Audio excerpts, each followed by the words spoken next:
gentlemen, to the Benison Watch channel. I'm so excited to have you back.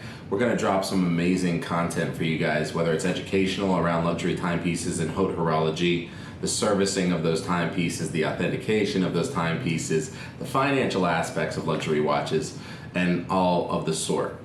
From the previous videos, you guys have been asking a lot of questions and excited about what's next to come. So for this segment, we decided to do something more psychological over something that is strictly informational, but it's going to combine both. And that's called Be Kinged or Be Killed.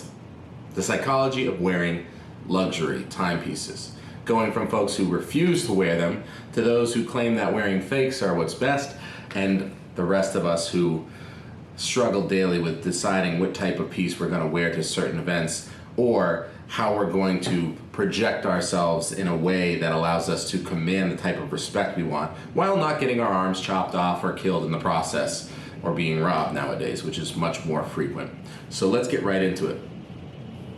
All right, so to be king or be killed.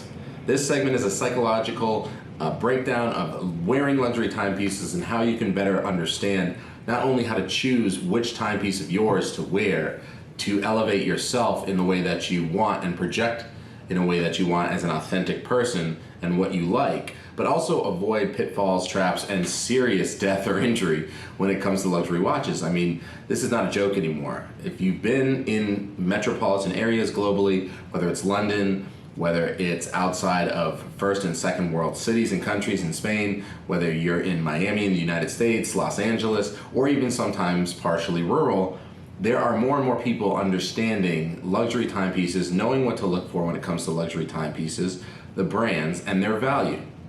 So with more people understanding the value of the luxury timepieces we so enjoy, there's an upside and then there's a downside. The upside is the value of these pieces, especially if they're the name brands we discuss and service at Benison, are predominantly holding value much stronger in the market and have more liquidity. The downside is, of course, with more people recognizing brands and becoming aware of their value, it brings in negative energy and attention as well. So I'm going to cover 3 points in this episode to discuss how you can master the psychology of luxury watches, whether you choose to wear one or multiple, or go on a trip, or want your daily, or if you just are thinking about getting into a luxury timepiece but you have an Apple Watch or something where you don't wear a watch. Something to think about as well. A lot of people who enjoy luxury timepieces will tell you it's not keeping as accurate as time as an Apple Watch or a Android watch or whatever, a digital watch per se, but that's not the point. It's like arguing whether a Tesla is faster than a stick Porsche 911. You know, that's a vintage Porsche. It's a totally different driver experience, and it's about the driver experience, not necessarily the efficiency, right? Shannon Sharp had a podcast recently where he said, I wear my watch to tell you how valuable my time is. You wear a watch to tell time.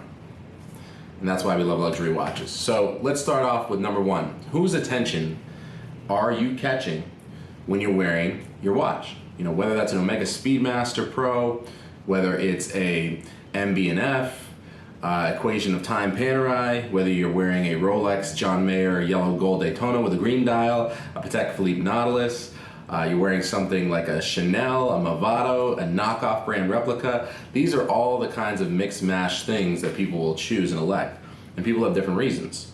But what I want you to understand before you even make a decision on what you're wearing and the psychology of what you choose to wear is who's paying attention. So if you're going to work daily and you go into the office, who's paying attention? Is it your boss who gets to decide how much they're paying you and perhaps has an ego and doesn't want you looking like you make more money than them? Or how can you afford that? Because you make more money than them, you must if you're wearing a gold Panerai. That happened to me in my business, actually. I was not afraid to wear watches that were worth more than my boss and my boss's boss, and there were obvious negatives to that where jealousy was projected, thoughts of how I was making money and where I was making money were essentially looked at differently. So keep that in mind, but there's also positive aspects of these things. But who's paying attention? Is it someone who's your customer, right? So one of the things that I find interesting is if it's your customer and you are in certain industries, people are very cognizant of what they're showing. So I know people who are on financial planning and investing for a lot of people, and the people that they invest for and they plan for aren't necessarily poor. They're actually very well off and wealthy, but it doesn't matter. Essentially, the people looking at the planner or the person who's the investor will pay attention to the watch and make a decision about what that person is to them, or if they're paying them too much, or if they're overpaid, or if they're not getting paid enough, or what their life is about and what their lifestyle is about. See what I'm saying? So who's paying attention? When it comes to who's paying attention, this could be people that you want to catch their eyes, you want to catch their glimpse, you want to impress them. Maybe you don't care, right? And that's okay, you don't have to care, but people are still paying attention. It could be people who are looking to rob you. So when you're out in London, when you're out on the street having lunch, when you're walking back and forth from the office to your car, people are paying attention.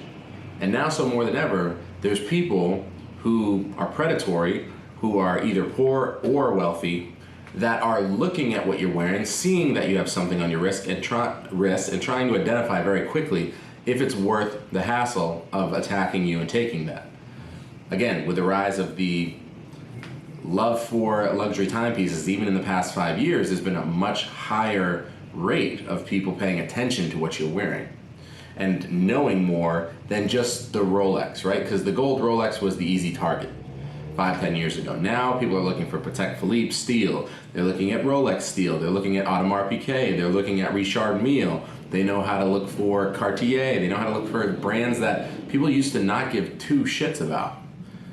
So if you can ask yourself who's paying attention wherever you go during the day or what you do in a routine, and you can at least be aware enough that you care, not saying you have to care what they think, but be conscious enough that you understand who's paying attention so that you can project and embody the type of vibration that you want, and in turn will get the types of energy, business, attention that you want.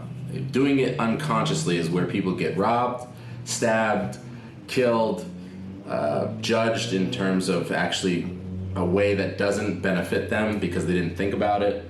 Even if you're wearing a fake watch, a lot of people come in to the shop at Benison and or that have multiple real timepieces, and they'll tell me, Cal, I wear this fake one because, when I'm traveling, I just don't give a crap and I just don't want to lose it, or I don't want it to get robbed off my wrist. And I'm like, okay, fine.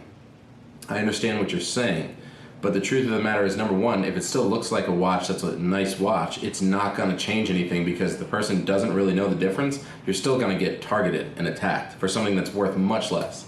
And two, maybe you should just not wear a watch at all, because wearing a fake is essentially perpetuating the industry that is illegal to make fakes.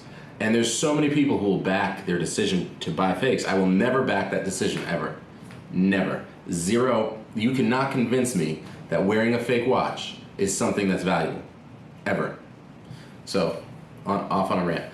Okay, so who's paying attention? Number two, vigilance and variety. This is more of a tip. So vigilance and variety is very important. Being vigilant means being hyper aware when you are about, as long as you're not in a protected environment, like if in your house, obviously that's important to store your pieces in a place that's safe, like the vault, or somewhere where they're not just lying around, because you might have vendors, people coming through the house. You might have like air conditioning unit that needs to be serviced. You might have people who are the termite sprayers come through, or the landscapers outside. If they see you wearing a nice watch and you're not being vigilant, it's not even necessarily that the company that's involved is paying attention and doing something to you in the future. It's that they could be saying something to the friends that they're friends with at a total random spot, like a barbecue, and saying, oh yeah, I work for this guy, he has really nice watches. And then the friend goes, oh really? What property? Where do they live? And then they do something to you. So being very vigilant of where you're storing your timepieces, how you're storing your timepieces, where you're wearing those timepieces is important, even if it's in a secure place. Obviously, when there's more people around and there's more chaos and there's a higher chance for risk, be even more vigilant. So, for example, if I'm going to a concert, maybe I'll wear a, let's call it titanium IWC, because I still want to enjoy a nice luxury watch, but I don't really care if it hits the wall or if it's, in the middle of something where water gets on it because it's waterproof and it's much higher damage resistance. And I don't need someone looking at my watch, it being all gold, let's say, if I'm in the middle of a bunch of people. So I'm wearing that as a conscious choice that I still get to be myself and elevate my subconscious understanding of who I am by wearing a nice watch without necessarily worrying about something happening to it, you see? And then let's just say I go to an investor meeting and I want to advance the business ventures I'm on. And I'm sitting with a bunch of watch guys or people who are maybe wealthy but don't know watches aggressively.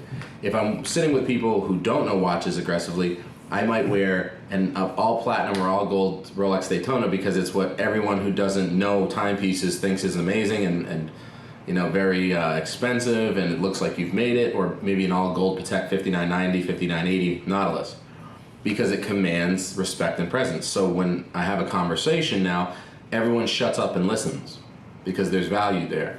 But if it's with watch people, I might wear something like a Tourbillon GG Lecoudre or an A. Zuna, right? Because it's the subtlety of saying, I understand luxury timepieces, I am a more than one watch owner, and I know what I'm talking about, and I like different things, not just the things that everyone else likes. So adding variety into your portfolio and being vigilant, those two words are very important to understanding psychology. Vigilance protects you, and variety allows you to pick and choose how you are carrying yourself and enjoying your authenticity out in the world without worrying about other things, okay? So keep that in mind. And when it comes to vigilance, by the way, as a side note, if you don't have access to insurance or a heavy vault at your house or your office, Benison does offer LuxGuard services, which are essentially safeguard services for your timepieces in vaults where you can ship those anywhere in the world, enjoy those timepieces, have them photoed, and access them whenever you want, like a much more convenient safety deposit box that's cheaper than jeweler's insurance and a great alternative. So keep that in mind. Okay, number 3, the psychology of the marketplace. So the psychology of the watch marketplace and just the marketplace in general is very important. So now that it's 2024 and more people, probably more so than ever, understand there's value behind certain luxury timepieces, understanding what you're going to wear, how you're going to wear it, and what you choose to wear is important, not only from, like we discussed, a way to protect yourself, but to really promote yourself in a way that gets you what you want in life. And I don't care what anyone says about pretending that they don't give a shit, right? I've been in sales for 30 years, and I don't necessarily like an egotistical society, but I understand that people, whether we know it or not, or care or not, or pretend or not, will always judge from an external aspect first before they get to know someone. We can't control it. It's life. So if you ignore that, or you want to pretend it doesn't exist, then you're just being ignorant. So if you can accept that people will do that, then why you care, regardless of who you are, is not because you're necessarily trying to impress other people. It's because you're consciously sharing and expressing your authenticity, perhaps, and or protecting your assets so you don't get shanked, or elevating your entire life by wearing what you want to wear in a way that connects you with other energy that you want to connect to. So with the psychology of the market, a lot of people are still bullish on watches as investments, even though a lot of people thought the market dropped, which it didn't. COVID exploded the market to prices that were unsustainable. So now they're back down to where they're supposed to be, and more people are aware of luxury timepieces. The people who say that the market flopped or crashed are ignorant. They don't know what they're talking about. I don't care if they're a dealer. I don't care if they're a private person. I don't care if they're a one watch person. That's not true. So the psychology is that there's still a lot of value and longevity to luxury watches, and they're not slowing down. That said, the market's going to become a little more regulated, especially with all the fakes going around, the theft, the advancements in technology. And so the point here is enjoy luxury watches while you can. Enjoy keeping them, enjoy trading them, enjoy whatever you want. Carry a variety, carry a portfolio. Learn how to invest in them and not just lose money left and right.